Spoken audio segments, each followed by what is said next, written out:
Il y avait des soirs à Paris où la ville semblait respirer plus fort que les gens qui la traversaient. Des soirs où les lumières des brasseries se reflétaient sur le pavé humide avec une précision presque cruelle, comme si la beauté du décor n'existait que pour rendre plus visible ce qui manquait à l'intérieur. Ce jeudi d'octobre était l'un de ces soirs-là. Une femme en robe noire descendit du métro à l'arrêt Odéon avec dans les yeux quelque chose que peu de gens savent encore reconnaître, l'espoir discret de quelqu'un qui n'ose pas trop y croire, de peur de le voir s'éteindre trop vite. Elle s'appelle Camille Dubois. Elle a 35 ans, un fils de 9 ans qui dort chez sa voisine ce soir, et un mariage de 6 ans qui tousse depuis 18 mois sans que personne n'ait eu le courage de poser le diagnostic. Elle marche vers le restaurant, les mains légèrement serrées autour de la bandoulière de son sac. Un geste qu'elle fait quand elle essaie de calmer quelque chose à l'intérieur d'elle-même. Le vestido préto qu'elle porte, acheté en promotion il y a 4 ans dans une boutique du boulevard Voltaire, tombe bien sur ses épaules. Elle l'a repassé 2 fois ce soir. Elle voulait que ça soit juste. Soutenez la chaîne en laissant votre like et votre commentaire, et nous allons maintenant débuter notre histoire. Camille Dubois n'avait jamais imaginé que le restaurant où son mari l'inviterait pour parler de l'avenir du couple serait aussi beau. La façade en pierre calcaire, les stores rayés bordeaux et crème, les bouquets de lits blancs visibles depuis le trottoir à travers les hautes fenêtres, tout cela lui avait semblé, l'espace d'une seconde, comme un signe. Julien faisait un effort. Julien voulait reconnecter. Julien se souvenait peut-être, enfin, qu'il y avait quelque chose à sauver entre eux. Elle avait passé l'après-midi à travailler le déjeuner du service du midi à la Cantina Bella, portant des assiettes de linguine et de risotto avec son sourire habituel, ce sourire que ses collègues appelaient parfois le sourire de Camille, parce qu'il ne variait jamais, ni à la 11e heure de service, ni lorsqu'un client renversait son verre sur la table sans s'excuser. Elle avait plié son tablier à 16h30, filé chez la voisine, déposé les affaires de Lucas. Son fils l'avait regardé partir avec ses grands yeux bruns en disant « T'es belle, maman ». Et elle avait pris le temps, dans la petite salle de bain de leur appartement du 11e arrondissement, de se maquiller avec soin devant le miroir ovale qui pendait légèrement de travers malgré les 3 tentatives de Julien pour le redresser. Elle n'avait pas réfléchi à tout ce que représentait ce miroir de travers. Peut-être qu'elle aurait dû. La salle du restaurant s'appelait le Jardin de Germain, 50 couverts environ, lumière tamisée couleur miel, nappes blanches immaculées, le discret tintement des verres en cristal, se mêlant à une conversation générale qui ne dépassait pas le murmure. Camille repéra Julien immédiatement. Table au centre, veste sombre, 2 verres de vin rouge déjà entamés devant lui. Il ne se leva pas quand elle entra. Elle traversa la salle avec ce naturel qu'elle possédait malgré tout, ce port de tête légèrement relevé qu'elle avait depuis l'enfance et que sa mère appelait « ton air de duchesse pauvre, ma fille ». Et elle s'assit face à lui en souriant. « Bonsoir, Julien ». Il ne lui rendit pas son sourire. Il la regarda d'une façon qu'elle ne reconnut pas tout de suite. Pas avec de la froideur, c'était pire que ça. C'était avec l'indifférence de quelqu'un qui a déjà terminé une conversation intérieure et attend simplement que l'autre personne la prenne. Il prit une gorgée de vin, posa le verre et dit les mots. Il ne chuchota pas. Ce n'était pas un aparté, pas une confession, pas quelque chose d'intime livré avec douleur entre 2 époux au bord d'une falaise. C'était une déclaration posée sur la table blanche comme un document signé. « Je veux divorcer. J'ai rencontré quelqu'un. Elle est tout ce que tu n'as jamais été. » Le son dans la salle ne s'arrêta pas. Les fourchettes continuèrent de tinter. Le serveur près de la fenêtre continua de remplir un verre d'eau minérale. Quelqu'un au fond rit doucement à quelque chose. Mais il y eut, dans un rayon de 4 tables autour d'eux, une légère retenue. Le genre de silence partiel que les gens produisent quand ils viennent d'entendre quelque chose qu'ils ne devraient pas avoir entendu et qu'ils ne savent pas encore comment faire semblant de ne pas avoir entendu. Camille ne bougea pas. Elle avait la sensation physique que quelque chose de chaud venait de quitter son corps par les épaules, comme si la chaleur elle-même avait décidé de prendre ses distances. Son visage resta immobile. Les années à la Cantina Bella lui avaient appris cette chose que certains confondent avec de la froideur et qui est en réalité une forme de survie. Ne pas laisser ce qu'on ressent éclabousser les autres. Elle regarda Julien pendant 3 secondes complètes, puis elle prit son sac. Elle se leva. Elle marcha jusqu'au jeune serveur qui l'avait accueilli à l'entrée. Un garçon d'à peine 22 ans dont les joues s'étaient empourprées jusqu'aux oreilles. Et elle dit, voix basse et parfaitement posée, « Je suis désolé pour le dérangement. » Le garçon ne sut quoi répondre. Elle hocha la tête une fois, une seule, et se dirigea vers la sortie. La tête haute, les épaules droites, les yeux qui brillaient d'une façon qu'elle seule savait reconnaître. Dans le coin gauche de la salle, à une table pour 2 dont l'une des chaises était restée vide toute la soirée, un homme avait posé sa fourchette. Gabriel Monteiro avait 43 ans. Les tempes légèrement argentées d'un homme qui a commencé à travailler trop tôt et trop fort, et le genre de costume sombre dont on ne remarque pas immédiatement le prix parce qu'il ne cherche pas à être remarqué, ce qui est précisément le signe qu'il coûtait très cher. Il dînait seul au jardin de Germain ce jeudi soir, comme il le faisait tous les jeudis depuis 2 ans, pas par choix philosophique sur la solitude, ni par excentricité d'homme riche qui refuse les obligations sociales. Par calcul froid, les repas avec des gens impliquaient de gérer ce que ces gens voulaient de lui, et depuis qu'Élise, sa fiancée de 3 ans, l'avait trahi avec Renaud, son associé le plus jeune, il n'avait plus la capacité de s'asseoir en face de quelqu'un sans que quelque chose dans sa poitrine effectue ce calcul silencieux et épuisant. Qu'est-ce que cette personne veut de moi? Quelle est la probabilité qu'elle disparaisse dès que ce qu'elle veut sera obtenu? Est-ce que ça vaut la dépense d'énergie? La réponse était presque toujours non, et il avait cessé de poser la question. Il avait entendu chaque mot de Julien. Pas parce qu'il cherchait à écouter. Il regardait son téléphone parcourant un rapport sur une acquisition potentielle en Bretagne, mais parce que les mots avaient la densité de ceux qui tombent et font un bruit que les murs absorbent difficilement. Il leva les yeux. Il vit la femme en robe noire, debout, qui ne pleurait pas. Il vit l'homme en face d'elle avec son verre de vin et son air de quelqu'un qui s'attendait à une scène et était légèrement frustré de ne pas en avoir une. Il vit le serveur de 22 ans qui ne savait pas où regarder, et il ressentit quelque chose qu'il n'avait pas ressenti depuis longtemps. Pas de la pitié, pas de la compassion calculée, mais de la colère, nette, directe, la colère de quelqu'un qui reconnaît une injustice parce qu'il en a lui-même subi une comparable. Il posa sa serviette, il se leva. Gabriel Monteiro n'était pas un homme d'impulsion. Il dirigeait Montero Capital avec la précision d'un horloger suisse, chaque décision pesée, chaque risque mesuré, chaque mouvement calibré sur des données vérifiables. Il ne prenait pas de décision en 30 secondes. Il ne marchait pas vers des inconnus dans des restaurants. Il ne faisait pas de gestes qui n'avaient pas de logique traçable. Et pourtant, il traversa la salle. Il la rejoignit juste avant qu'elle n'atteigne la porte, se positionnant légèrement sur sa gauche, sans la bloquer, sans la forcer à s'arrêter, simplement présent, à distance respectueuse, comme quelqu'un qui demande une permission avant de parler. Elle le remarqua du coin de l'œil et s'arrêta d'elle-même, surprise par cette présence silencieuse dans son chemin. Il inclina légèrement la tête et dit 3 mots, voix suffisamment basse pour qu'ils n'appartiennent qu'à elle. « Faites semblant d'être à moi. » Camille se figea au milieu du couloir. Elle le regarda, vraiment regarda, pas le regard glissant qu'on pose sur un inconnu, mais celui qu'on pose sur quelque chose qu'on essaie de comprendre vite. Costume sombre, posture ferme, sans rigidité. Expression sérieuse, mais dépourvue de cette arrogance qu'elle avait appris à détecter en 7 ans de service.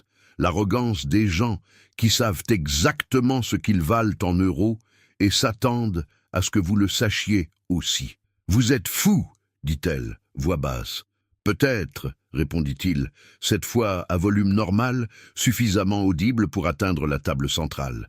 Mais ma fiancée vient d'arriver et j'allais la présenter à des amis. » Il tendit la main, ouverte, sans insistance, comme une question à laquelle on peut répondre « non ».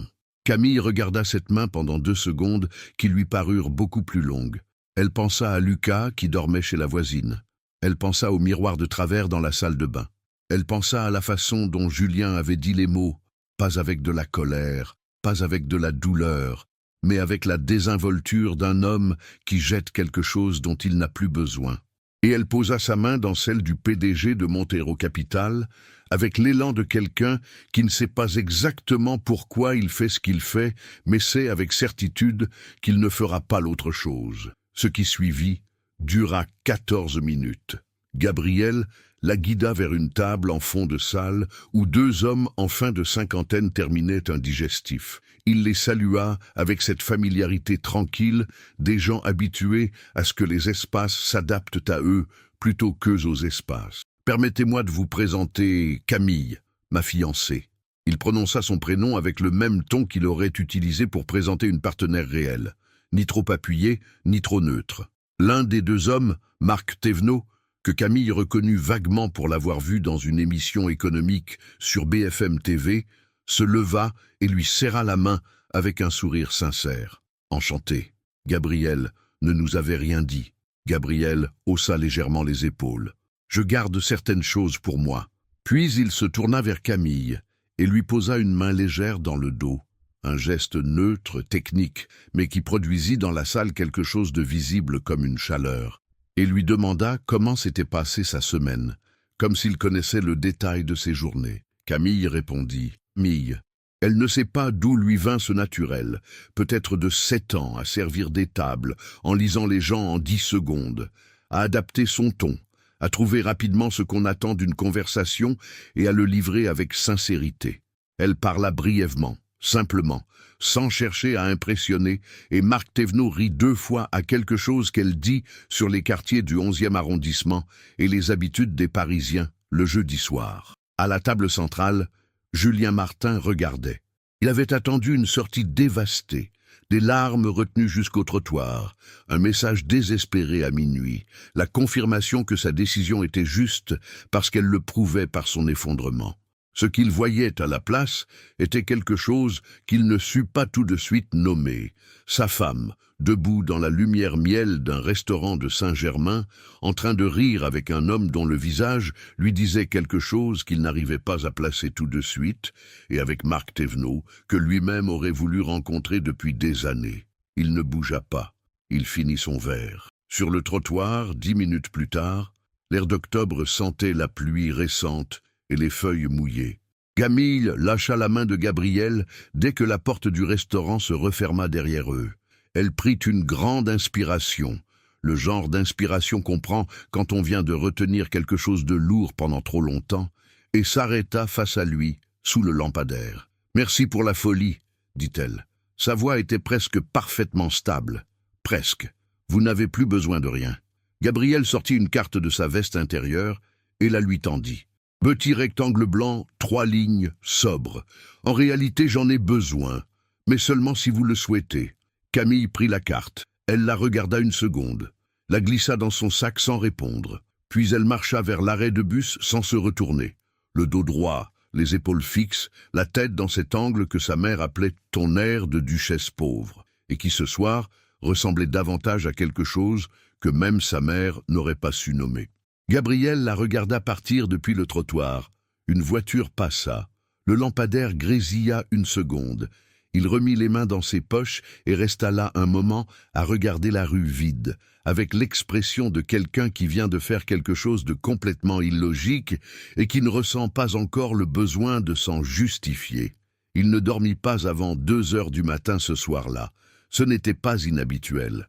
Ce qui était inhabituel, c'est que ce n'était pas le rapport sur l'acquisition bretonne qui tournait dans sa tête. C'était ce port de tête, cette façon de remercier un serveur embarrassé avec une délicatesse que la plupart des gens n'auraient pas eue en temps de crise. Ces 2 secondes de regard qu'elle lui avait posées dessus avant de prendre sa main, ce regard qui ne lui demandait pas qui il était, mais cherchait à comprendre ce qu'il était. Il se leva à 2h20, alla dans la cuisine de son appartement de La Défense, grande, blanche, parfaitement équipée, rarement utilisée, se fit un café qu'il ne finit pas et regarda Paris dans la nuit depuis la baie vitrée. Il y avait des soirs où la ville respirait plus fort que les gens. Ce soir, pour la première fois depuis longtemps, Gabriel Montero avait l'impression de respirer à peu près au même rythme qu'elle. Camille ne rappela pas le lendemain matin. Elle attendit l'après-midi. Elle avait passé la matinée comme toutes les matinées. Réveil à 6 heures, le corps qui se lève avant que l'esprit ait fini de décider. Lucas a habillé pendant qu'il protestait doucement contre les chaussettes qui grattent, tartine beurre confiture avalée debout dans la cuisine pendant qu'elle vérifiait le cartable. Le trajet jusqu'à l'école primaire Jules Vallès prenait 7 minutes à pied, et elle les fit comme toujours, la main de Lucas dans la sienne, lui parlant de ce qu'il allait faire en classe, écoutant ses réponses, avec ce type d'attention qui n'avait pas besoin d'être fabriqué. À la grille, il lui fit une bise rapide. Il avait 9 ans. Il commençait à trouver les bisous un peu embarrassants devant les camarades et disparut dans la cour. Elle resta une seconde devant la grille après qu'il fut entré. Elle pensa à Julien. Pas avec de la douleur. Pas encore. La douleur viendrait plus tard. Elle le savait. Elle la reconnaissait déjà à la façon dont elle évitait de penser à certaines choses précises, comme la façon dont il rangeait ses chaussures à l'entrée ou le bruit de la cafetière le dimanche matin.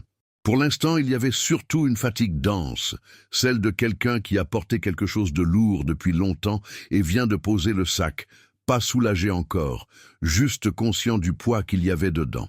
Elle prit le métro ligne 9, 35 minutes jusqu'à la Cantina Bella. Ce vendredi midi, il y avait un séminaire d'entreprise dans le quartier et le restaurant était plein dès 11h45.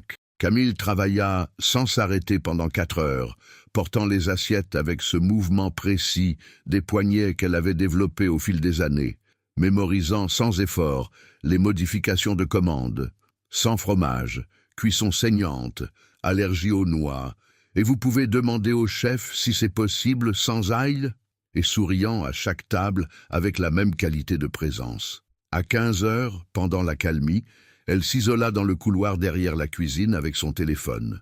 Elle sortit la carte blanche de sa poche. Gabriel Montero, Montero Capital, un numéro de téléphone direct, rien d'autre. Elle composa le numéro. Il décrocha à la 2e sonnerie. Montero, c'est Camille Dubois, du restaurant hier soir. Un court silence, pas d'hésitation. Plutôt le silence d'un homme qui attendait cet appel et s'était fait une opinion sur le moment où il viendrait.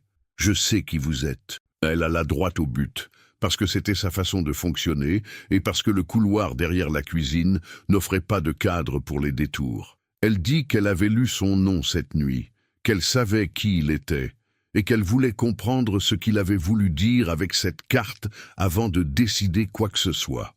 Il lui proposa de se retrouver le lendemain matin dans un café du 8e arrondissement. Elle dit qu'elle travaillait le samedi, mais était libre à partir de 17h. Il dit d'accord, 17h30, et donna une adresse dans le 11e arrondissement, son quartier à elle, ce qu'elle remarqua sans commenter. Elle raccrocha, glissa le téléphone dans sa poche d'uniforme et retourna travailler. Le café s'appelait le comptoir de la Roquette, une salle étroite avec des carreaux de ciment anciens au sol, des chaises en bois dépareillées et une ardoise manuscrite sur le mur, proposant 3 vins naturels et une planche de fromage. Gabrielle était déjà là quand elle arriva, à l'heure, veste sombre mais sans cravate cette fois, les mains posées à plat sur la table comme quelqu'un qui a décidé de ne pas consulter son téléphone pendant cette conversation. Il lui exposa les faits sans préambule, parce qu'il avait perçu la veille qu'elle n'était pas le genre de personne qui avait besoin qu'on adoucisse les angles.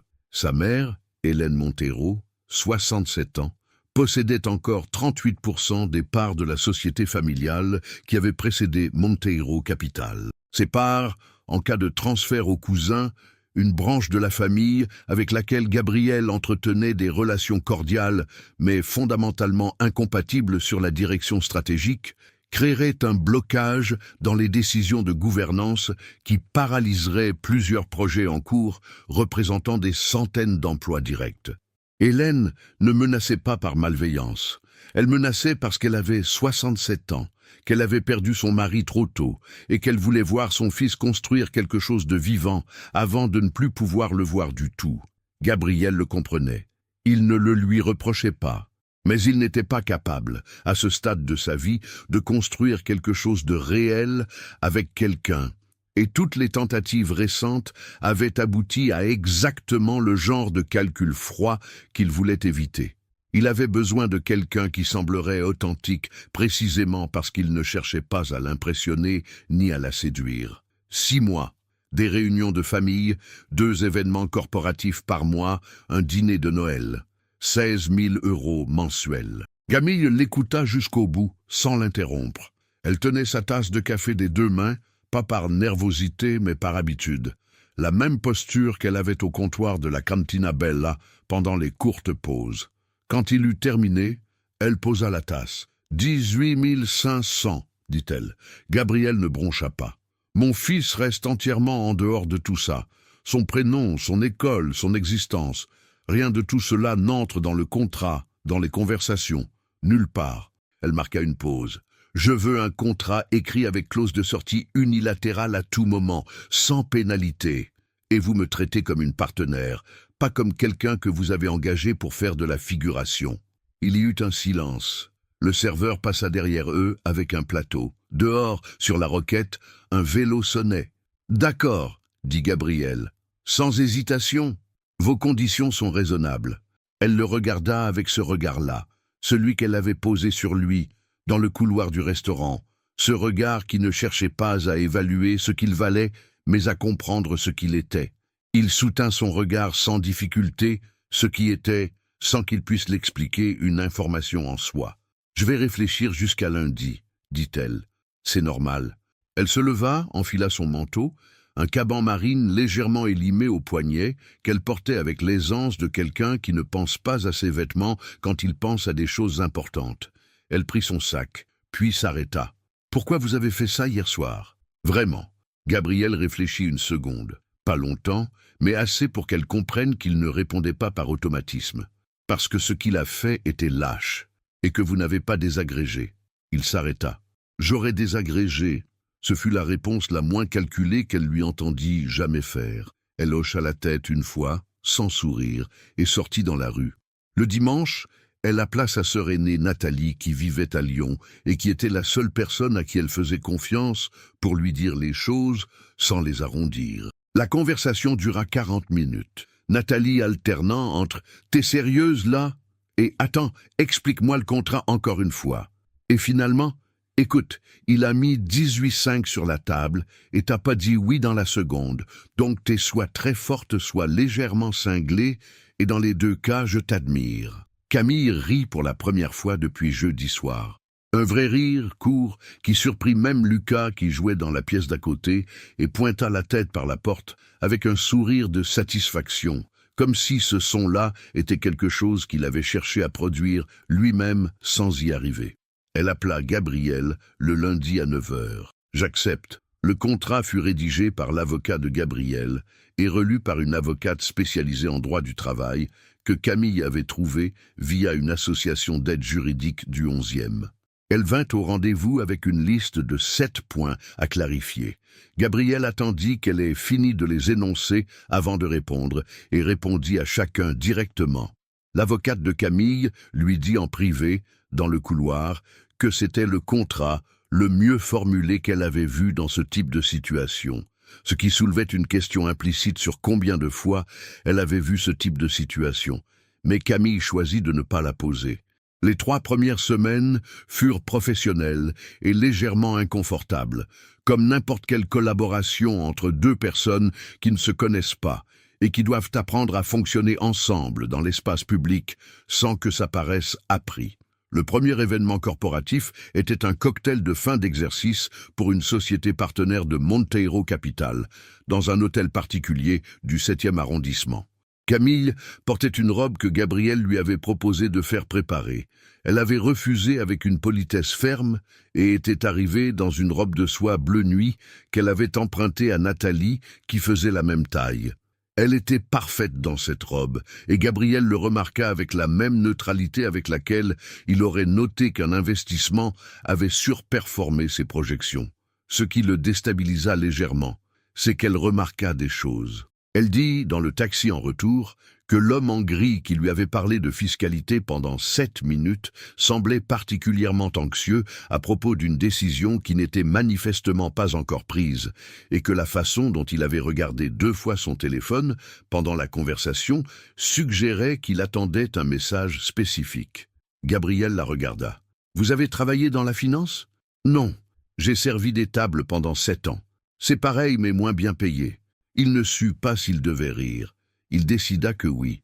Le rire vint, petit, bref, comme quelque chose qu'il avait gardé dans une pièce fermée et qui avait trouvé une fissure. Ce fut la 4e semaine que Camille proposa le dîner à la boulangerie. C'était un mercredi soir, après une réunion de travail dans les bureaux de la Défense, où elle était passée pour qu'il lui présente le calendrier des 2 prochains mois d'événements.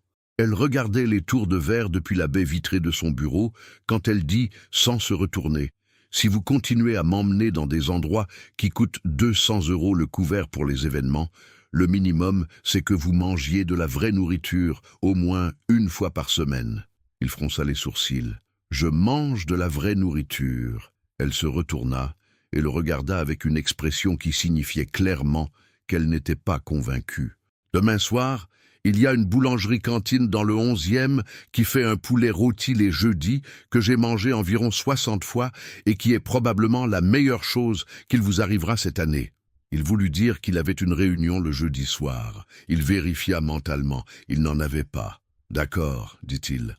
La boulangerie s'appelait Chez Madeleine. 12 tables en bois massif, lumière au tungstène, une odeur de pain chaud et de thym qui existait apparemment en permanence quelle que soit l'heure.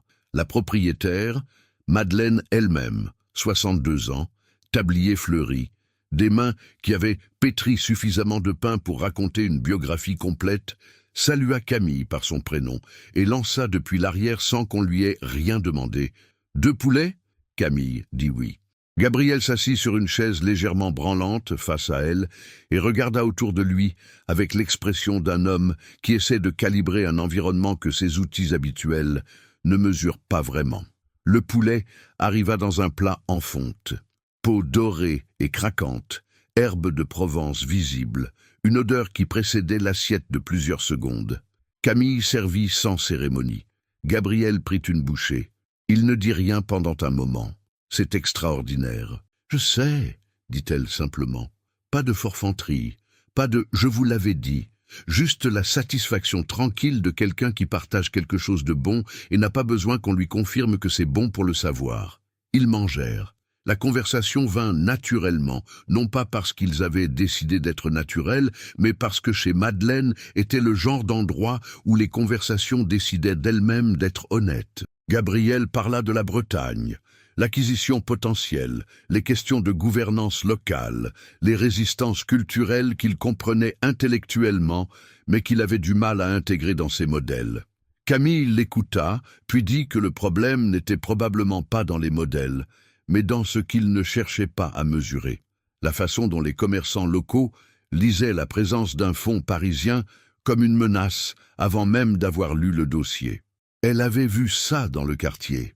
Elle avait vu une quincaillerie du 11e refuser un partenariat de distribution qui aurait doublé son chiffre d'affaires, parce que le représentant de l'entreprise était arrivé en costume et n'avait pas commandé de café.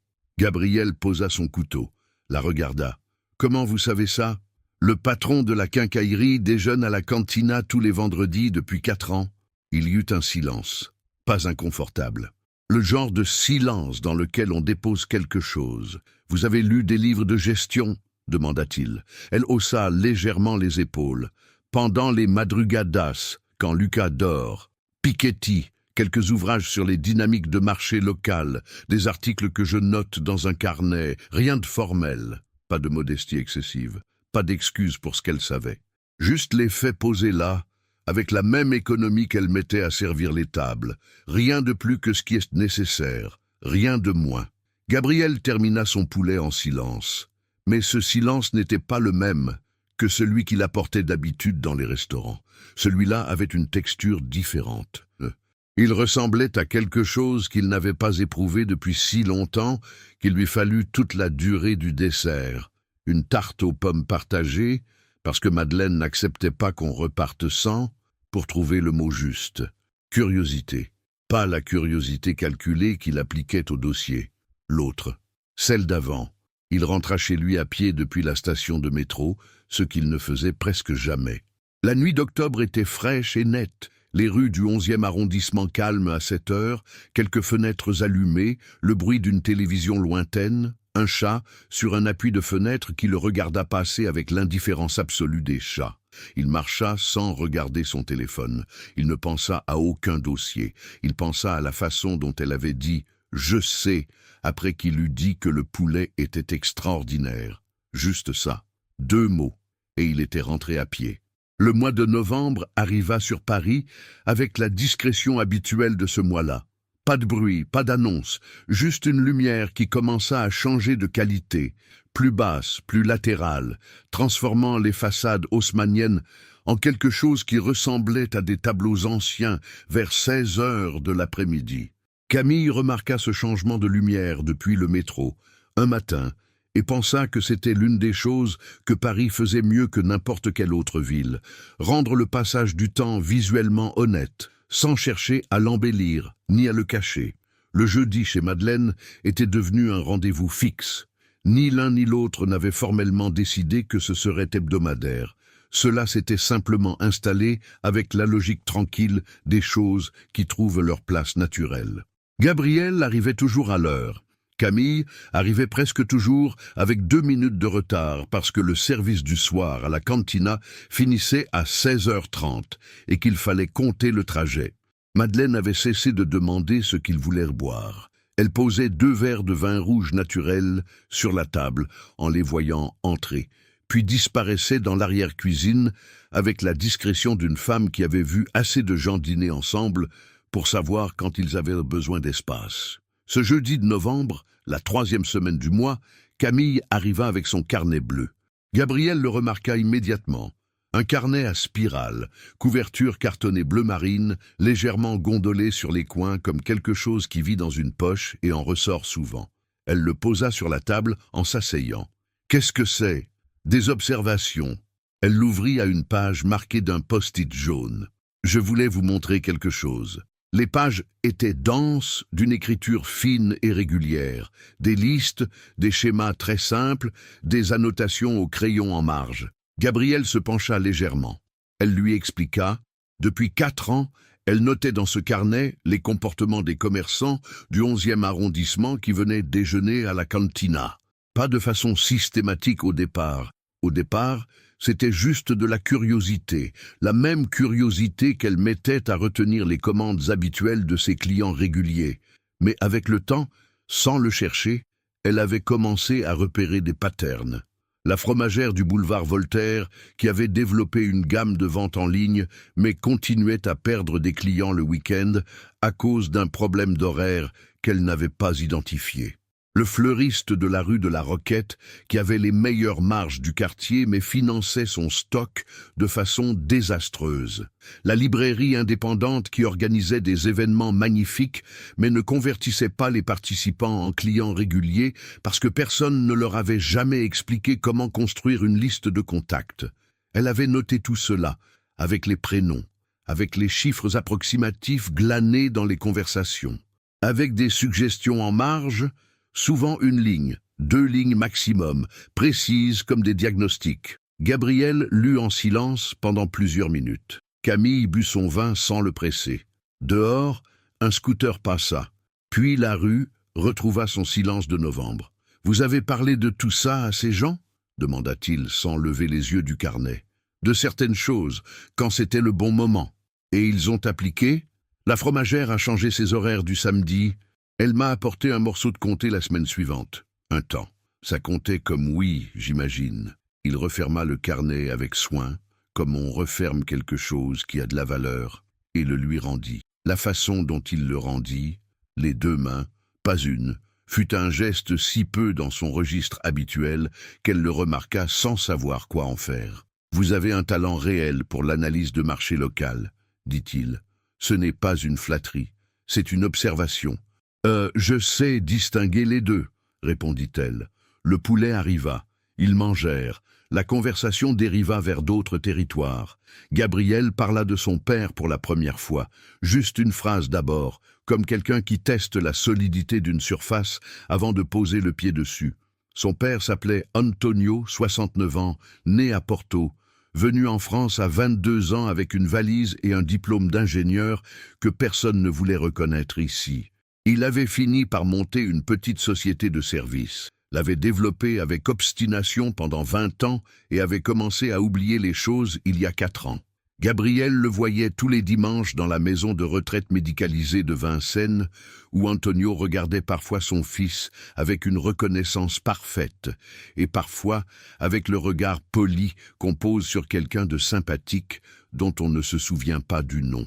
Il dit tout cela à voix basse, regardant son verre plutôt qu'elle. Il me reconnaît encore, la plupart du temps. Dimanche dernier, il m'a demandé si j'avais mangé. Camille ne dit rien pendant quelques secondes. Elle ne chercha pas de formule, pas de consolation habillée. Elle dit simplement « C'est quelque chose, qu'il pense encore à ça ». Gabriel leva les yeux. Elle n'avait pas détourné le regard. Il n'y avait dans son expression ni pitié, ni malaise, juste cette présence pleine et tranquille qu'elle semblait capable de maintenir dans n'importe quelle situation, la même qu'elle avait dans le couloir du restaurant ce jeudi d'octobre. « Oui, dit-il, c'est quelque chose. » Il ne reparlera pas d'Antonio ce soir-là. Mais quelque chose s'était déplacé dans l'espace entre eux, pas dramatiquement, pas de façon visible, plutôt comme quand on ouvre légèrement une fenêtre dans une pièce fermée depuis longtemps et que l'air change de qualité sans qu'on ait besoin de désigner la fenêtre. Le deuxième événement corporatif de novembre était un dîner de gala pour une fondation partenaire de Monteiro Capital dans un hôtel du 16e arrondissement. Camille portait une robe bordeaux que Nathalie lui avait envoyée de Lyon par la poste, avec un mot qui disait « Tu me la renvoies propre, je veux pas de sauce dessus ». La robe tombait exactement comme il faut. Gabriel l'attendait dans le hall de l'hôtel, et quand elle entra, il ne dit rien pendant 2 secondes, pas d'exagération, pas de compliment formulé, juste ce silence court de quelqu'un dont le cerveau vient de recevoir une information qu'il n'avait pas anticipée et qui prend le temps de l'intégrer. Puis il dit « Bonsoir » comme d'habitude et lui offrit son bras pour entrer dans la salle.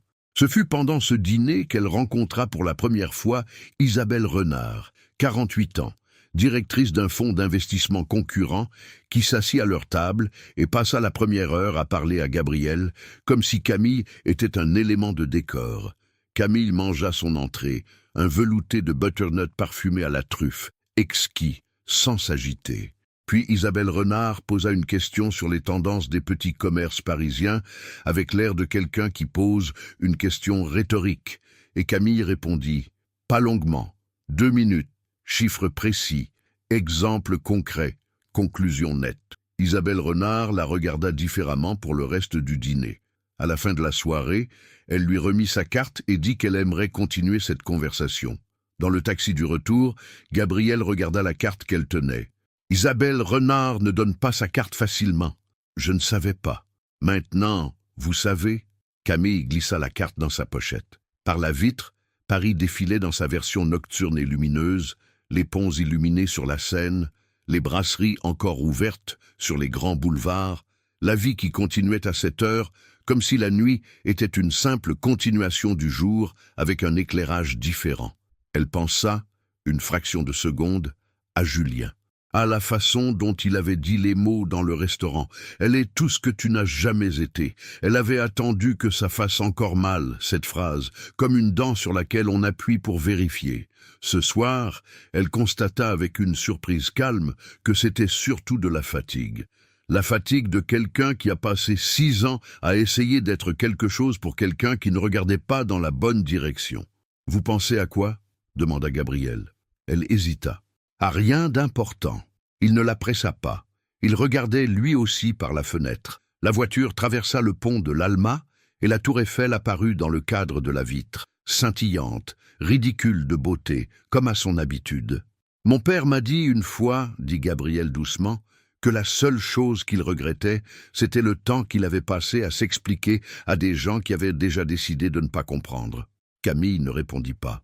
Elle laissa la phrase exister dans le taxi avec eux, entre les lumières de la ville et le silence confortable qui s'était installé peu à peu dans l'espace entre leurs deux vies. La première vraie crise du contrat arriva au début de décembre, une semaine avant le dîner de Noël chez Hélène Monteiro.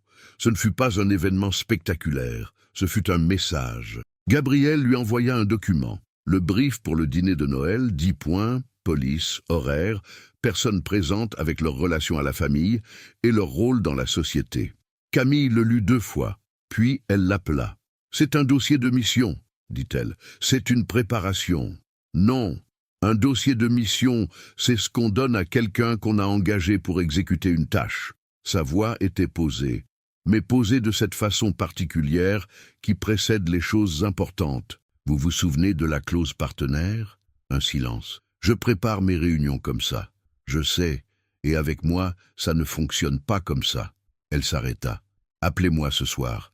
On parle du dîner comme 2 personnes qui préparent quelque chose ensemble, pas comme un client qui briefe un prestataire. Il rappela à 21 heures. La conversation dura 1h20.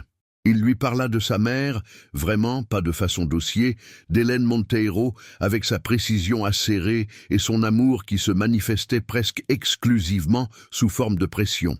Il lui parla des cousins, de la tante Marguerite, qui observait tout sans rien dire pendant des heures, puis lâchait une phrase qui résumait la soirée entière. Il lui parla du sapin que sa mère achetait toujours trop grand pour l'entrée et qui penchait depuis 20 ans du même côté. Camille rit à ça. Un vrai rire, pas poli. Il y eut une pause après ce rire pendant laquelle aucun d'eux ne dit rien et pendant laquelle quelque chose de petit mais de durable se déposa entre eux comme la neige se dépose sur les rebords de fenêtres quand le vent est tombé. Le dimanche avant le dîner de Noël, Gabriel alla voir Antonio à Vincennes. C'était habituel. Ce qui ne l'était pas, c'est qu'il s'attarda plus longtemps que d'habitude, 2h30 au lieu de l'heure et quart habituelle. Antonio était dans un bon jour, un de ceux où il regardait son fils avec ses yeux clairs de Porto et parlait du quartier dans lequel il avait grandi, de la rivière, d'une boulangerie dont il se rappelait le nom avec une précision étonnante. Gabriel l'écouta. Il ne consulta pas son téléphone. Quand il repartit dans la voiture vers Paris, il s'arrêta sur le côté de la route pendant 3 minutes, les mains sur le volant, le moteur au ralenti, parce qu'il y avait quelque chose dans la gorge qui ne voulait pas passer, et qu'il ne savait pas encore si c'était de la tristesse ou quelque chose de plus compliqué. Ce soir-là, il envoya un message à Camille. Pas sur le dîner de Noël, pas sur le contrat. Juste, mon père a parlé de la rivière de Porto pendant 40 minutes. Il se souvenait du nom de tous les poissons. Elle répondit 3 minutes plus tard, « C'est une belle mémoire à garder. » Puis, après une pause, « Comment vous allez, vous ?» Il regarda la question pendant un moment. 3 mots. La question la plus simple du monde, posée par la plupart des gens sans attendre vraiment la réponse. Elle, il savait déjà, attendrait la réponse. Il écrivit « Je ne sais pas encore », mais mieux qu'avant de lui avoir parlé. Elle répondit « C'est déjà quelque chose ». Il posa le téléphone sur la table basse de son appartement de La Défense et resta dans le canapé sans allumer la télévision, sans ouvrir un rapport, sans rien faire de productif ou de mesurable. Il resta là et laissa le silence de son appartement exister autour de lui, le genre de silence qu'on arrête de fuir le jour où on commence à tolérer ce qu'il contient. Pas d'amour, pas encore. Il ne s'autorisait pas ce mot, pas encore, mais quelque chose. Quelque chose de réel qui n'était prévu dans aucune clause, qui n'avait pas de coefficient de risque assigné, qui ne rentrait dans aucune des colonnes de ses tableaux de bord, et qui était là quand même, aussi présent et aussi peu négociable que les lumières de Paris visibles depuis sa baie vitrée dans le noir de ce dimanche de décembre. Il pensa au carnet bleu gondolé sur les coins, à la façon dont elle avait dit, je sais quand il avait dit que le poulet était extraordinaire. À Antonio qui demandait s'il avait mangé, et il alla se coucher à une heure raisonnable pour la première fois depuis des semaines. Le dîner de Noël chez Hélène Monteiro avait lieu le 19 décembre, un samedi soir, dans la maison familiale de Maison Lafitte, une propriété des années 30 aux volets blancs et au grand jardin endormi sous le gel, à 30 minutes de Paris par le RER A. Gabrielle passa prendre Camille dans le 11e à 18h30. Elle descendit de son immeuble avec un manteau noir long qu'elle portait avec cette économie de geste qui lui était propre, les cheveux relevés en chignon souple, un rouge à lèvres bordeaux très discret. Elle monta dans la voiture sans commentaire sur la voiture, ce que Gabrielle nota mentalement. Les gens qui montaient dans cette voiture faisaient presque toujours un commentaire sur la voiture. Ils ne parlèrent pas beaucoup pendant le trajet. Pas de silence tendu, le silence de deux personnes qui n'ont pas besoin de remplir l'espace pour prouver quelque chose. À un feu rouge sur le pont de Chatou, Gabrielle dit « Ma mère va vous observer pendant la première heure sans rien dire. Ne le prenez pas personnellement. » Camille regarda la scène par la vitre. « Je connais ce genre de regard. On l'apprend au service du midi un vendredi. » Il faillit sourire. Il sourit. La maison était illuminée depuis la grille. Hélène Monteiro avait effectivement acheté un sapin trop grand, visible depuis le perron, penché à peut-être 7 degrés vers la gauche, décoré avec une précision maniaque qui contrastait comiquement avec son inclinaison. Camille le remarqua en entrant et ne dit rien, mais Gabrielle vit le coin de ses lèvres bouger d'1 millimètre et sut qu'elle s'en souvenait. Hélène Monteiro était une femme de 67 ans dont la prestance physique était le produit non pas de l'argent, bien qu'il y en eût, mais d'une espèce de discipline intérieure qui se manifestait dans chaque geste, dans la façon dont elle tenait sa tête, dans la façon dont elle serrait les mains avec une pression exacte, ni trop ferme ni trop légère, comme quelqu'un qui a décidé depuis longtemps de ne laisser voir que ce qu'elle choisissait de laisser voir. Elle accueillit Camille avec un sourire impeccable et une chaleur mesurée. « Vous êtes donc Camille ?» Gabrielle ne m'en a pas dit grand-chose. Camille répondit « Il m'a beaucoup parlé de vous, en revanche. » Hélène leva légèrement les sourcils, une fraction de centimètre, mais Camille la vit. Gabrielle avait eu raison. Cette femme-là mesurait tout. Les 16 membres de la famille Monteiro occupaient la grande salle à manger avec une organisation sociale complexe que Camille décoda en 20 minutes. Les cousins Philippe et Sébastien, les héritiers potentiels des parts d'Hélène, à gauche, aimables mais attentifs. La tante Marguerite, 72 ans, petite, silencieuse, au bout de la table qui regardait tout. Plusieurs conjoints et enfants qui formaient la couche intermédiaire, assez décontractée pour que la soirée ait une texture humaine. Et Hélène, en bout de table côté fenêtre, depuis laquelle elle pouvait observer tout le monde sans avoir l'air de le faire. Camille fut placée entre Gabrielle et une cousine par alliance, prénommée Céline, 32 ans, pédiatre, qui avait l'air sincèrement désintéressée des dynamiques de pouvoir familial et qui voulait surtout parler de ses patients et de la crise du système de santé. Camille s'en trouva soulagée et parla avec Céline pendant la moitié du dîner avec une aisance réelle, pendant que Gabrielle gérait à sa gauche une conversation avec Philippe sur les orientations stratégiques d'un fonds immobilier. La tante Marguerite ne parla pas de tout le repas. Le plat principal était un chapon rôti au marron. Hélène avait une cuisine depuis 40 ans, une femme du nom de Rosa, d'origine portugaise comme Antonio, qui produisait des choses que les restaurants étoilés auraient eu du mal à justifier à leur propre prix. Camille mangea avec plaisir et le dit simplement, directement à Hélène. « C'est vraiment remarquable. » Hélène regarda Rosa avec quelque chose de doux dans les yeux et dit « C'est Rosa qui fait les marrons. Je n'ai jamais réussi à apprendre. » Ce fut le premier moment de la soirée où Camille vit percer quelque chose de vrai derrière la prestance mesurée. Le dessert était une bûche au chocolat noir et yuzu. Pendant qu'on la servait, la tante Marguerite prit la parole pour la première fois. Elle s'adressa à Camille directement, la regardant par-dessus ses lunettes, avec une placidité absolue. « Vous êtes serveuse dans le 11e, m'a-t-on dit. » La table se tassa légèrement.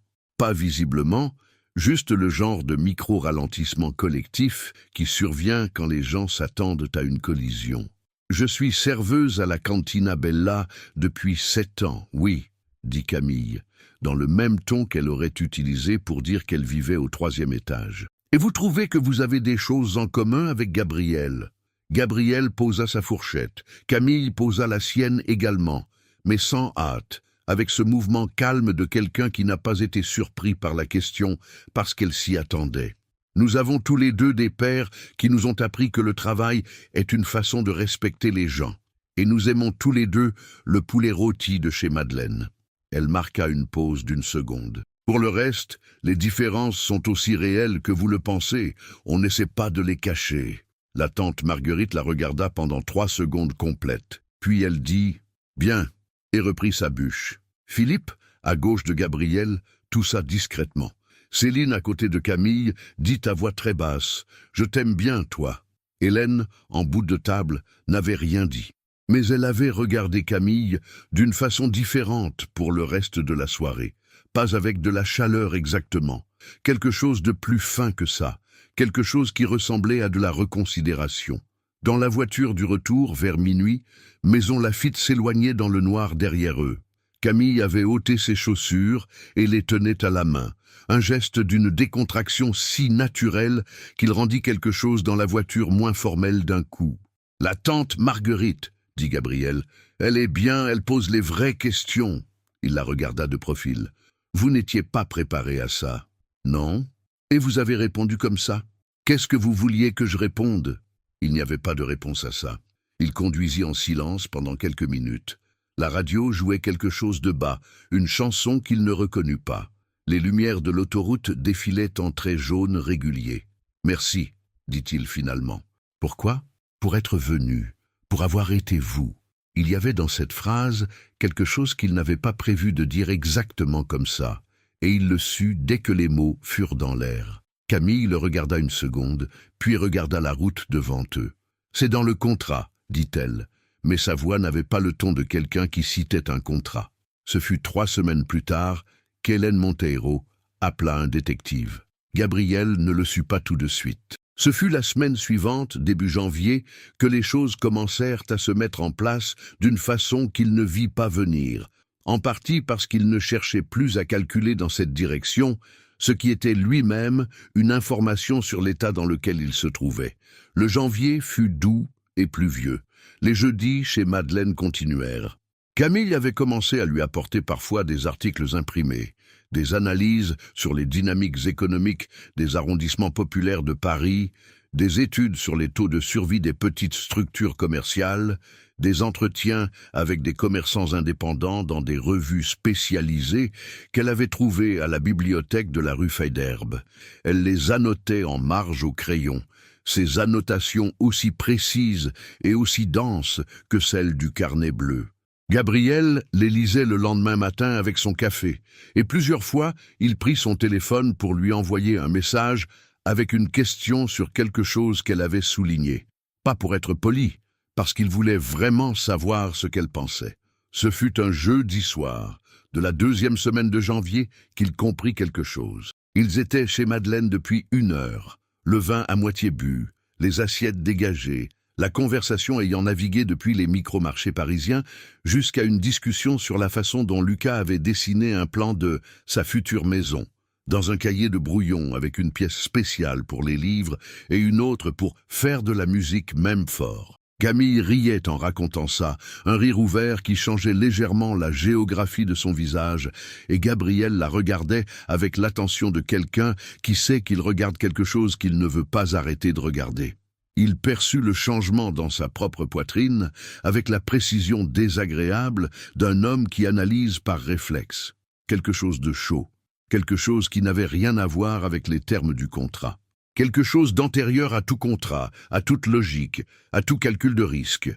Il baissa les yeux sur son verre. Pas d'amour déclaré, pas de geste, pas d'expression. Juste la conscience nette et légèrement vertigineuse d'un fait qu'il ne pouvait plus nier sans se mentir à lui-même. Il attendait les jeudis, pas les jeudis en général. Ce jeudi-là, avec cette femme-là, dans ce café-là, avec ses annotations au crayon et ses chaussures qu'elle ôtait parfois, et ses façons de poser les vraies questions sans avoir l'air de les poser. Il ne dit rien ce soir-là, raccompagna la conversation sur des terrains sûrs, rentra chez lui à pied sous la pluie fine de janvier parce qu'il avait besoin des 20 minutes de marche pour remettre les choses à leur place. Elles refusèrent obstinément de rester à leur place. Hélène Montero reçut le rapport du détective un vendredi de la 3e semaine de janvier. Le document faisait 11 pages. Il comprenait des photographies, les métadonnées de transactions bancaires consultées légalement via un cabinet juridique et une copie numérisée du contrat original, obtenu, apprit-on plus tard, via un document mal effacé dans un service cloud partagé lors de la signature. Une négligence de l'avocat de Gabriel dont celui-ci ne saurait jamais le détail exact. Hélène lut le rapport 2 fois.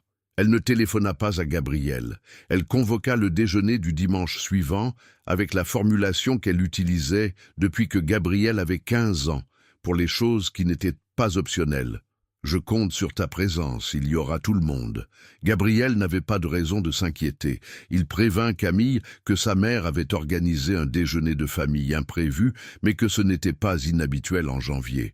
Camille dit qu'elle serait là. Ils arrivèrent ensemble à Maison Lafitte ce dimanche de janvier, sous un ciel blanc et froid. Les voitures des cousins étaient déjà dans l'allée. Rosa ouvrit la porte avec son sourire habituel, mais quelque chose dans ses yeux, une légère retenue, une façon de ne pas regarder directement, fit passer quelque chose de froid dans la nuque de Gabriel. La salle à manger était pleine. 16 personnes, comme à Noël, mais l'atmosphère n'avait pas la même texture. Hélène était debout, en bout de table. Elle n'avait pas encore servi le déjeuner. Sur la table, entre les verres et les corbeilles de pain, il y avait un document. Gabriel le vit immédiatement. Il reconnut le format, la mise en page, le logo discret du cabinet juridique dans le coin supérieur droit. Son visage ne bougea pas. Camille, à côté de lui, vit la même chose une demi-seconde plus tard. Il sentit, sans la regarder, qu'elle venait de comprendre. Hélène ne haussa pas la voix. Elle n'en avait jamais eu besoin. « J'aurais voulu avoir tort, dit-elle. Elle posa la main sur le document. Ton fiancé t'a payé 18 500 € par mois pour exister. 16 Père Dieu. » Le silence de la grande salle à manger de Maison Lafitte, avec son parquet qui craquait légèrement et ses rideaux épais aux fenêtres sur le jardin gelé. Philippe et Sébastien, qui regardaient Camille avec cette expression particulière des gens qui viennent de recevoir une information qu'ils vont devoir décider comment utiliser. La tante Marguerite, au bout, qui regardait dans le vide avec une immobilité absolue. Camille sentit l'onde traverser sa poitrine. Cette chaleur renversée, ce vide soudain qui n'était pas de la honte, mais quelque chose d'adjacent à la honte. Quelque chose qui ressemble à être mise à nu dans une pièce dont vous ne contrôlez pas les portes. Elle était debout dans cette salle à manger, avec son manteau encore sur les épaules, entourée de gens dont les vêtements valaient collectivement plus que son salaire annuel. Et il y avait sur cette table un document qui résumait sa présence ici en une ligne comptable. Elle prit une respiration, une seule, lente. Puis elle releva la tête. « Oui, dit-elle. » Sa voix était parfaitement stable. Elle s'adressa à Hélène directement, sans détour, sans chercher à atténuer. « C'est vrai. Cela a commencé comme un contrat. » Elle s'arrêta une fraction de seconde. « Et je suis parfaitement capable de distinguer ce qui est réel de ce qui ne l'est pas. » Philippe ouvrit la bouche. Camille continua, sans élever le ton. « Ce que vous avez sur cette table est un document juridique. Ce qu'il ne contient pas, c'est la liste des choses qui ne sont pas dans le contrat. Mais vous ne me demandez pas ça. Alors, je ne vous le donne pas. » La tante Marguerite, au bout de la table, ferma les yeux une seconde. Un geste imperceptible. Mais Camille, qui regardait partout en même temps, le vit. Gabriel, à côté d'elle, n'avait pas encore parlé. Tout le monde attendait. Sa mère le regardait avec cet amour-pression qui était sa langue maternelle. Philippe avait la posture de quelqu'un qui calcule. Sébastien regardait la nappe. Gabriel tira la chaise la plus proche, s'assit calmement sur le bord, les avant-bras sur les genoux et regarda sa mère. « Maman !» Sa voix était basse. « Tu peux transférer les parts quand tu veux. » Un silence total. « Je préfère. » Hélène Montero ne broncha pas. Mais quelque chose passa dans ses yeux. Pas de la colère, pas de la surprise. Quelque chose de plus complexe, quelque chose qui ressemblait à une femme qui vient de voir son fils faire quelque chose qu'elle ne lui avait pas appris, mais qu'elle reconnaissait. Philippe dit quelque chose à voix basse à Sébastien. La tante Marguerite rouvrit les yeux et regarda Gabriel avec une expression que personne dans cette pièce ne sut exactement déchiffrer. Rosa, depuis la cuisine, continua de préparer le déjeuner. Le bruit des casseroles reprit. 20 minutes plus tard, Camille était dehors. Elle n'était pas partie en courant, pas sortie avec fracas, pas claqué la porte. Elle avait simplement dit à Gabriel à voix basse qu'elle allait prendre l'air, et elle était sortie par la porte latérale du couloir qui donnait sur le côté du jardin, loin de la salle à manger. Le jardin de Maison Laffitte en janvier était silencieux et blanc, pas de neige, mais ce gel sec qui rendait chaque brin d'herbe rigide et chaque surface légèrement translucide, comme si la lumière rasante de l'après-midi cherchait à traverser les choses plutôt qu'à les éclairer. Elle s'arrêta sur le petit chemin de gravier entre les buis taillés et sortit son téléphone. Elle avait commandé un VTC. 18 minutes d'attente. Elle rangea son téléphone, croisa les bras pour retenir la chaleur à l'intérieur de son manteau, regarda le jardin sans vraiment le voir. Elle n'était pas en colère, elle n'était pas effondrée. Elle était dans cet état particulier qui vient après un choc. Pas encore la douleur, pas encore la réflexion, juste la clarté froide et légèrement irréelle des premières minutes après que quelque chose a changé de façon définitive et qu'on n'a pas encore décidé comment appeler ce que ça a changé. Elle pensa à Lucas. Elle pensa à la façon dont il avait dit 3 semaines plus tôt que Gabriel était le monsieur sérieux qui rit quand il croit que personne ne regarde.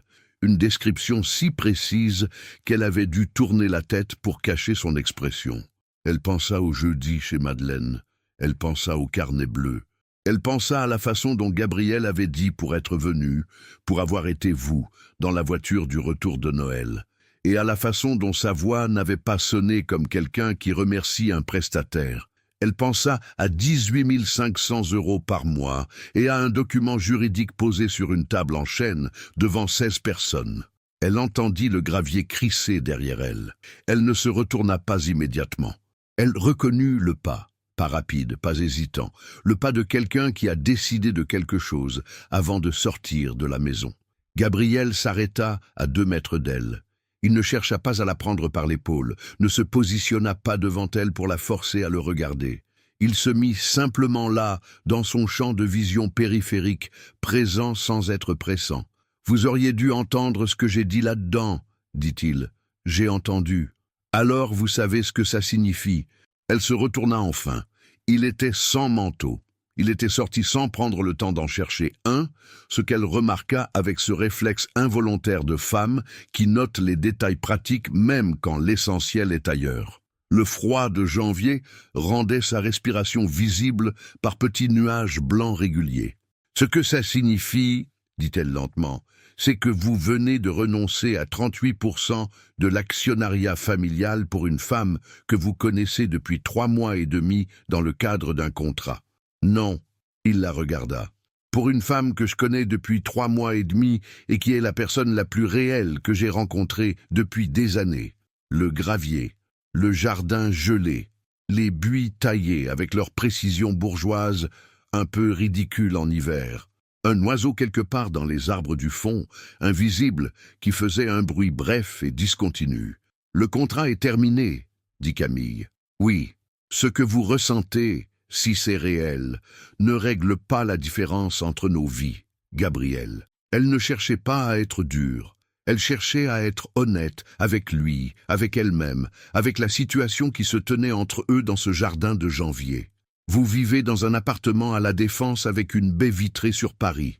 Je vis dans un 3 pièces du 11e avec un miroir qui penche. Mon fils appelle mes fins de mois une opération survie. Je n'ai pas de compte épargne depuis 2 ans. Je sais, vous savez, il y avait quelque chose dans sa voix. Pas de l'amertume, mais la précision de quelqu'un qui a besoin que les mots signifient exactement ce qu'ils disent. Savoir et comprendre ce que ça produit au quotidien, c'est différent. Gabriel ne détourna pas le regard. Il ne chercha pas non plus à surmonter l'argument par un autre argument, ce qui était, Camille l'avait appris en 3 mois et demi, une de ces façons rares mais reconnaissables d'être honnête. Se taire quand le silence est plus juste que la répartie. Il dit, « Vous avez raison, je ne peux pas comprendre ce que ça produit au quotidien, pas entièrement, un temps. Mais je peux vous proposer quelque chose de concret. Pas pour corriger la différence, On ne corrige pas ça, mais pour construire quelque chose qui vous appartient réellement. Camille l'écouta. Il lui parla de la consultoria. L'idée n'était pas nouvelle. Elle existait dans sa tête depuis le soir où elle lui avait montré le carnet bleu sous une forme encore floue, mais elle avait pris de la netteté au fil des semaines. Une structure d'accompagnement pour les petits commerces et micro-entreprises des arrondissements populaires de Paris. Pas du conseil de cabinet, pas du consulting formaté pour des clients qui pouvaient payer des honoraires de grandes firmes. Quelque chose de terrain, de précis, fondé sur la connaissance réelle des dynamiques locales. Elle comme directrice exécutive, salaire de 13 000 €, croissance indexée sur les résultats, capital de départ de Montero Capital avec une convention d'actionnariat minoritaire et une option de rachat progressive sur 5 ans. Ce n'est pas de la charité, dit-il. C'est un investissement dans quelqu'un dont j'ai vu le travail pendant 3 mois. Si vous étiez un homme avec un MBA de HEC et ce carnet bleu, vous seriez déjà dans mon équipe. Elle le regarda longuement. Le vent fit bouger légèrement les branches des buis. Quelque part dans la maison, on entendait le bruit sourd d'une conversation reprendre, les chaises racler le parquet. « Vous êtes sérieux. Je n'ai jamais fait une proposition professionnelle que je n'étais pas sérieux. Et le reste ?» La question était posée voix basse, mais clairement, sans esquiver. Gabriel ne répondit pas immédiatement. Il fit quelque chose qu'elle ne lui avait encore jamais vu faire. Il mit ses mains dans ses poches et regarda le jardin comme quelqu'un qui cherche ses mots dans un endroit qu'il ne consulte pas souvent. « Le reste, dit-il, n'a pas de clause de sortie. Ce que je ressens pour vous, je ne vais pas l'habiller autrement. C'est là. Je l'ai compris il y a 3 semaines chez Madeleine et j'aurais pu continuer à faire comme si ce n'était pas là, mais je ne vais pas faire ça. » Une pause. « Ce que vous en faites, c'est votre décision. Je ne vous demande rien maintenant. Je vous demande de ne pas décider maintenant. » Le VTC arriva au bout de l'allée. Camille entendit la notification sur son téléphone. Elle regarda Gabriel, sans manteau dans le froid de janvier, les épaules légèrement contractées, l'expression de quelqu'un qui vient de dire quelque chose de vrai et qui vit avec les conséquences de l'avoir dit. « Je vais rentrer, dit-elle. J'ai besoin de réfléchir. Je sais. » Elle fit 2 pas vers l'allée, s'arrêta, se retourna une dernière fois. Rentrer chercher un manteau. Ce fut tout ce qu'elle dit. Elle monta dans le VTC et la voiture quitta l'allée de gravier sous les branches des platanes de Maison Laffitte. Gabriel resta dans le jardin encore 2 minutes après que la voiture eut disparu. Puis il rentra chercher son manteau. Les 72 heures qui suivirent furent les plus longues qu'elle eût passées depuis la naissance de Lucas. Une période pendant laquelle on n'a pas accès à soi-même de façon normale, où les décisions importantes semblent flotter à distance, où on fait les gestes du quotidien avec une présence légèrement décalée. Elle fit les services du lundi et du mardi à la Cantina Bella. Elle accompagna Lucas à l'école, récupéra Lucas à l'école, fit les devoirs avec Lucas, cuisina, rangea, se coucha. La nuit du lundi, elle ne dormit pas avant 3 heures du matin. Elle sortit le carnet bleu, pas pour y écrire, juste pour le tenir, pour sentir le poids familier de la chose dans ses mains. Elle pensa à ce que Nathalie lui avait dit au téléphone un soir de novembre. « Le problème avec toi, c'est que tu décides trop vite que tu ne mérites pas quelque chose de bien. T'appelles ça du réalisme. Moi, j'appelle ça de la peur. » Elle avait protesté à l'époque. Ce mardi soir, à minuit passé dans la cuisine du 11e arrondissement, le carnet bleu sur les genoux et la lumière de la hotte allumée parce que c'était la seule lumière douce qu'elle avait, elle se demanda si Nathalie n'avait pas simplement eu raison 3 mois trop tôt. Elle pensa à la proposition concrète. Elle la tourna dans tous les sens, avec la même rigueur qu'elle mettait à analyser les situations dans le carnet bleu. Les risques, les dépendances, les sorties possibles, la question fondamentale de savoir si elle était capable de diriger quelque chose de cette nature. Elle pensa à Isabelle Renard, qui lui avait donné sa carte. Elle pensa aux articles qu'elle avait annotés. Elle pensa à la fromagère du boulevard Voltaire et ses horaires du samedi. Elle pensa à Gabriel dans le jardin gelé sans manteau. Le mercredi matin, elle déposa Lucas à l'école, rentra à l'appartement et resta debout dans la cuisine pendant 10 minutes à regarder le miroir du couloir.